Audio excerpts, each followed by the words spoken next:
Hello everybody, we'll continue with the subject steel structure design using limit state method. So far we've discussed steel as a structural material, stress strain curve for mild steel and high strength steel, rolled steel, hot rolled steel and cold deformed steel, clauses on limit state design, actions or loads in IS 800-2007 and partial safety factors. The prerequisite for the subject are IS 800-2007 and steel tables of any standard publication. So let's start. What is structural steel? We'll be discussing a few clauses and tables of IS 800-2007 in this lecture today. So सबसे पहला clause है 2.1. The material properties given in this section are nominal values to be accepted as characteristic values in design calculation. Characteristic values हमने discuss करी थी previous lectures में, partial safety factor and उसके previous lectures में.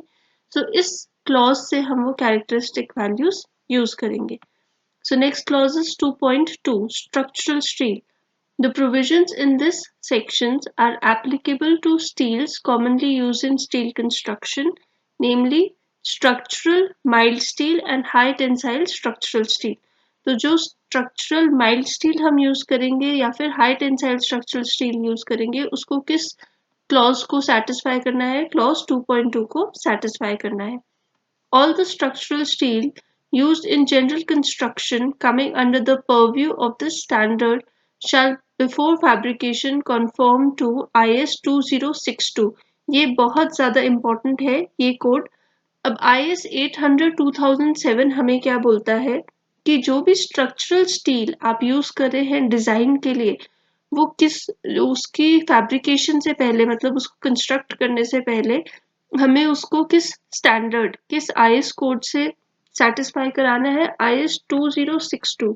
जो भी conditions IS 2062 में दी गई हैं वो कंडीशंस हम जो स्ट्रक्चरल स्टील यूज कर रहे हैं उसको सेटिस्फाई करनी चाहिए, तभी आप उसको कंस्ट्रक्शन में यूज कर सकते हैं, तभी आप उसको डिजाइन जो भी आप IS 800-2007 के अंडर कर रहे हैं उसके लिए किया जा सकता है. So this code is very important, आपको MCQs में भी पूछा जा सकता है. Structural steel other than those specified in 2.2.2 मतलब जो IS 2062 को confirm नहीं कर रहे हैं उसको भी आप use कर सकते हैं. may also be used provided क्या क्या conditions है that the permissible stresses and other design provisions are suitably modified and the steel is also suitable for the type of fabrication adopted. मतलब अगर आप टाइप ऑफ फैब्रिकेशन मतलब अगर आप welding कर रहे हैं तो वो वेल्डेबल होना चाहिए स्टील, या आप बोल्टिंग कर रहे हैं तो उसके लिए वो सेटिस्फाई करना चाहिए कंडीशंस को, और जो परमिसिबल स्ट्रेसेस है या अदर डिजाइन प्रोविजंस है उनको भी सेटिस्फाई करना चाहिए, जैसे कि IS 2062 को कंफर्मिंग स्टील सेटिस्फाई कर रहा है. तो इसमें ये वाला क्लॉज बहुत इंपॉर्टेंट है, स्पेशली आपको इस IS कोड का नाम याद होना चाहिए. नेक्स्ट आता है properties, physical properties of steel. अब जब हम स्टील की बात करते हैं तो कुछ उसकी फिजिकल प्रॉपर्टीज होंगी, कुछ उसकी मैकेनिकल प्रॉपर्टीज होंगी. तो हम प्रीवियस लेक्चर्स में भी देख चुके हैं, बट यहाँ पे IS कोड के क्लॉज 2.2.4.1 में physical properties of structural steel को दिया गया है इररिस्पेक्टिव ऑफ इट्स ग्रेड. अब यहाँ पे इम्पोर्टेंट है कि चाहे किसी भी ग्रेड का आप मटेरियल यूज करें उसकी का स्टील यूज करें उसकी जो फिजिकल प्रॉपर्टीज है वो यही रहनी चाहिए जो यहाँ पे मेंशन की गई है. जो अभी हम अपकमिंग स्लाइड्स में देखेंगे डिफरेंट टाइप्स ऑफ ग्रेड्स क्या है स्टील के. So unit mass of steel unit 7850 kg पर मीटर क्यूब. डेंसिटी आपको दे रखी है. Modulus of elasticity E is equal to 2 into 10 to the power 5 Newton पर मिलीमीटर स्क्वायर और सिंपली मेगा पास्कल. तो आप ये ध्यान रख लें न्यूटन पर millimetre square is equal to mega pascal, और कोड जनरली क्या यूज करता है, यूनिट मेगा पास्कल यूज करता है. So it is nothing but Newton पर मिलीमीटर स्क्वायर, जो आपको पहले से भी आना होना चाहिए. Poisson's ratio mu is equal to 0.3. Modulus of rigidity G is equal to 0.769 into 10 to the power 5 Newton per millimeter square or simply megapascal. Coefficient of thermal expansion alpha should be equal to 12 into 10 to the power -6 per degree Celsius. तो ये physical properties है जो steel को, जो आप construction में use कर रहे हैं, वो मीट करनी है। ये फिजिकल प्रॉपर्टीज अगर आप याद कर लें तो इम्पोर्टेंट है, क्योंकि एमसीक्यू टाइप एग्जाम्स में आपको ये प्रॉपर्टीज डायरेक्टली पूछी जाएंगी, वहां पे आपके पास कोड नहीं होगा। सो इट इज एडवाइज्ड कि आप ये सारी वैल्यूज याद कर लें। नेक्स्ट आता है mechanical properties of steel. Clause 2.2.42 आपको देता है mechanical properties of structural steel. वो बोलता है the principal mechanical properties of structural steel important in design are. क्या क्या इंपॉर्टेंट मैकेनिकल प्रॉपर्टीज है? Yield stress. तो जब भी हम स्टील की बात करेंगे आपको क्या पता होना चाहिए उसका? यील्ड स्ट्रेस, अल्टीमेट स्ट्रेस या फिर tensile stress FU। The maximum percentage elongation indirectly आपको किसकी वैल्यू दे रहा है? डक्टिलिटी की वैल्यू दे रहा है कि कितना इलोंगेट करेगा steel on a standard gauge length and notch toughness. Except for notch toughness, the other properties are determined by conducting tensile tests on samples cut from the plates, sections, etc. in accordance with IS 1608। अब यहाँ पे एक और IS code mention किया गया है। जो mechanical properties है उनको डिटरमिन करने के लिए आप एक्सपेरिमेंट्स करते हैं, और वो एक्सपेरिमेंट्स किसके अकॉर्डेंस में होने चाहिए, किस कोड के अकॉर्डेंस में? IS 1608। Commonly used properties for the common steel products of different specifications are summarized in table 1। अब कोड आपको एक टेबल 1 देता है, जो टेबल 1 बहुत इलेबोरेट है और बहुत डिटेल्ड है, अप्रोक्सीमेटली 2 पेजेस तक ये एक्सटेंड करता है। बट हम अपना सिर्फ एक पार्ट उसका देखेंगे जो कंफर्म कर रहा है IS 2062। ये हम क्यों देख रहे हैं ये वाला पार्ट? क्योंकि हमें कोड ने बोला है कि जो भी हम कंस्ट्रक्शन करेंगे वो IS 2062 को कंफर्म करनी चाहिए, तो हम उसी पर्टिकुलर स्टील को देख रहे हैं। यहाँ पे आपको कॉलम्स में बताता है इंडियन स्टैंडर्ड, कौन से इंडियन स्टैंडर्ड को कंफर्म कर रहा है। तो हम जो कंसिडर कर रहे हैं वो है IS 2062। फिर यहाँ पे ग्रेड या क्लासिफिकेशन बोल सकते हैं, तो ये सारे ग्रेड्स ऑफ स्टील है, और ये सारे ग्रेड्स ऑफ स्टील की फिजिकल प्रॉपर्टीज सेम रहनी चाहिए। फिर आता है क्या प्रॉपर्टीज हम देख रहे हैं? यहाँ पे हम मैकेनिकल प्रॉपर्टीज देख रहे हैं, क्योंकि अभी हमने देखा कि यील्ड स्ट्रेस, टेंसाइल स्ट्रेस या अल्टीमेट स्ट्रेस और मैक्सिमम परसेंटेज इलोंगेशन, ये सारी मैकेनिकल प्रॉपर्टीज हैं। तो यील्ड स्ट्रेस हमें यहाँ दे रखा है, अल्टीमेट टेंसाइल स्ट्रेस दे रखा है, इलोंगेशन परसेंटेज यहाँ पे दे रखी है। यहाँ पे हमें मिनिमम इलोंगेशन परसेंटेज दे रखी है। तो मिनिमम वो कितना इलोंगेट करेगा, वो हमारे पास वैल्यू आ गई है। अब ये डिफरेंट ग्रेड्स ऑफ स्टील हैं। जो हम मेन 3 ग्रेड्स यूज करेंगे वो ये है E250। या तो आप E250 लिख सकते हैं इसको, या फिर Fe410W बोल सकते हैं। तो सिंपली Fe410 भी बोला जा सकता है, ग्रेड A। नेक्स्ट है E250 Fe410W B, E250 Fe410W C। तो ये ABC क्या है अभी हम शॉर्टली डिस्कस करेंगे। अब हर ग्रेड ऑफ स्टील के सामने आपके पास एक यील्ड स्ट्रेस दे रखा है।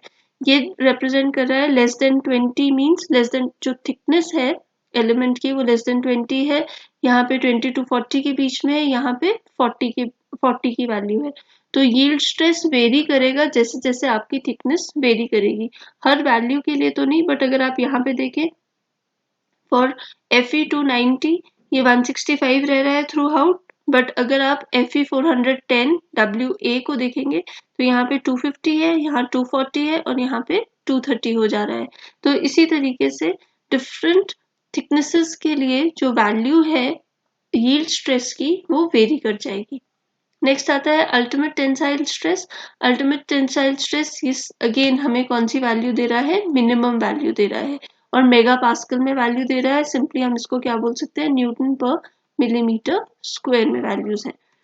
तो अल्टीमेट टेंसाइल स्ट्रेस की वैल्यू आपके पास है 290। अब आप देख सकते हैं जब मैं Fe290 बोल रही हूँ तो यहाँ पे अल्टीमेट टेंसाइल स्ट्रेस कितना है 290 है। सिमिलरली Fe 410 की बात हो रही है तो यहाँ पे अल्टीमेट टेंसाइल स्ट्रेस कितना है 410 है। तो आपको इनडायरेक्टली जो नाम है स्टील का, जो ग्रेड है, उसमें वैल्यू पता चल जा रही है। अगर हम ई की बात करें तो ई में वो आपको E250 मीन्स उसका यील्ड स्ट्रेस आपको बता रहा है लेस देन 20 मिलीमीटर थिकनेस के लिए। तो अगर E350 की बात करें तो यहाँ पे लेस देन 20 मिलीमीटर थिकनेस के लिए आपको यील्ड स्ट्रेस की वैल्यू दे रहा है 350।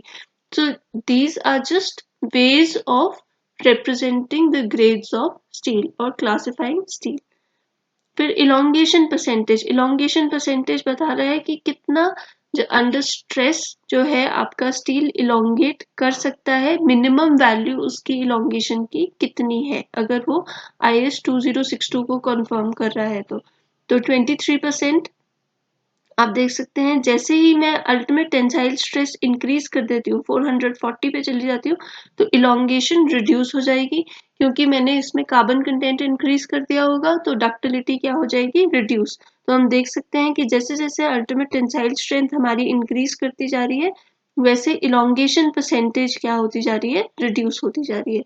सो these are the basic things to understand और हम इसी टेबल को रेफर करेंगे जब भी हमें वैल्यूज चाहिए होंगी। अब अगर हम कोई भी Fe 410 की वैल्यू देखें तो यील्ड स्ट्रेस 250 है, अल्टीमेट स्ट्रेस 410 है और परसेंटेज इलोंगेशन 23 है तीनों ग्रेड्स के लिए। तीनों ग्रेड्स के लिए जो वैल्यूज है ABC, ये सारी वैल्यूज क्या रह रही हैं सेम रह रही हैं। सो ये वैल्यूज हमें मेमोराइज्ड होनी चाहिए अगर हमें MCQ एग्जाम्स में पूछ ली जाए। सो लेट्स सी इस टेबल में ये क्या अब्रीविएशंस क्या यूज हुए थे। सो Fe stands for the steel followed with the number of characteristic ultimate tensile stress। ये हमने देखा Fe के बाद जो 410 लिखा है वो क्या है कैरेक्टरिस्टिक अल्टीमेट टेंसाइल स्ट्रेस की वैल्यू है। फिर बोलता है इन मेगापास्कल्स the letters A, B and C indicate the grades of steel। क्या क्या ग्रेड है स्टील का वो A, B, C इंडिकेट कर रहा है। ग्रेड A कौन सा हुआ, ग्रेड A हम यहाँ देख सकते हैं A, B and C। Grade A is the steel which is intended to be used in structures subject to normal conditions। जब आपकी जो कंडीशंस है environmental conditions, temperature conditions normal है तो आप कौन सा ग्रेड यूज करेंगे ग्रेड A यूज करेंगे। ग्रेड B कब यूज करेंगे, steel is intended to be used in structures subjected to non critical applications where service temperature, जहाँ पे जो टेम्परेचर होगा उस पर्टिकुलर एरिया का does not fall below 0 degree Celsius. तो टेम्परेचर किससे ऊपर रहना चाहिए 0 डिग्री सेल्सियस से। अगर 0 डिग्री सेल्सियस से ऊपर है तो आप कौन सा ग्रेड यूज कर सकते हैं ग्रेड बी। अगर normal temperature around 25 degree Celsius के करीब है तो आप क्या कर सकते हैं ग्रेड ए यूज कर सकते हैं। ग्रेड बी है अगर 0 डिग्री सेल्सियस के पास है पर उससे ऊपर होना चाहिए greater than 0 degree Celsius, usually specified for structural parts prone to brittle fracture or subject to severe fluctuation of stresses। Next आता है ग्रेड सी। ग्रेड सी हम यूज करते हैं steel has guaranteed low temperature up to -40 degree Celsius and impact properties. तो जब temperature less than या up to less than 0 degree Celsius या फिर अप टू -40 डिग्री सेल्सियस है तो हम कौन सा ग्रेड यूज करेंगे ग्रेड सी यूज करेंगे। ऑल्दो हमने देखा था सारे ग्रेड्स की mechanical properties like yield stress, ultimate tensile stress and elongation percentage same है, जस्ट टेम्परेचर के हिसाब से और बाकी properties impact properties and structural properties के हिसाब से आप उनको डिफरेंट लोकेशंस पे डिफरेंट कंडीशंस में यूज कर रहे हैं। So in this lecture we covered the tensile properties of structural steel products. I hope this lecture was useful to you. Thank you and stay tuned for more.